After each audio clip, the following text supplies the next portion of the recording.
नमस्कार मित्रांनो, मी Shashikant Patil. Nature spark pure desi poultry फार्ममध्ये आपलं स्वागत आहे. आपण देशी कुक्कुटपालन करतो. या देशी कुक्कुटपालनामध्ये मागील व्हिडिओमध्ये बघितलं असेल की अवकाळी पाऊस झाला होता. या अवकाळी पावसामुळे आपल्या साईडचे जे नेट आहेत ते पडले होते. वरती पक्षी उडून जाऊ नये त्यासाठी एक नेट बांधलं होतं, ती सुद्धा तुटून गेली होती. त्यानंतर आपलं जे कंपाऊंडची जी हाईट आहे ही जवळपास 11 ते 12 फुटापर्यंत आहे. तरीसुद्धा एक कोंबडी आपल्या फार्मच्या बाहेर गेली. तर ती बाहेर गेली, त्यानंतर आम्ही तिला शोधली तर संध्याकाळच्या वेळी ती आम्हाला एका विजेच्या तारेवरती जाऊन बसलेली दिसली. याचाच अर्थ जर आपला पक्षी देशी असेल तर त्याची एक ओळख आहे की उंचावर जाऊन बसणे.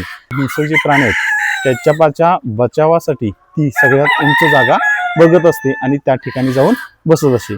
त्याच पद्धतीने आपल्या फार्ममधील कोंबडी बाहेर गेली आणि ती तारेवरती जाऊन बसली होती. ती रात्रभर तिथेच बसली होती.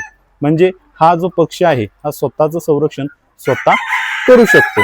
अशाच आलेल्या अनुभवातून आपण नवनवीन व्हिडिओ आपल्यापर्यंत पोहोचवत आहोत. आपल्या पेजला फॉलो करायला विसरू नका. धन्यवाद.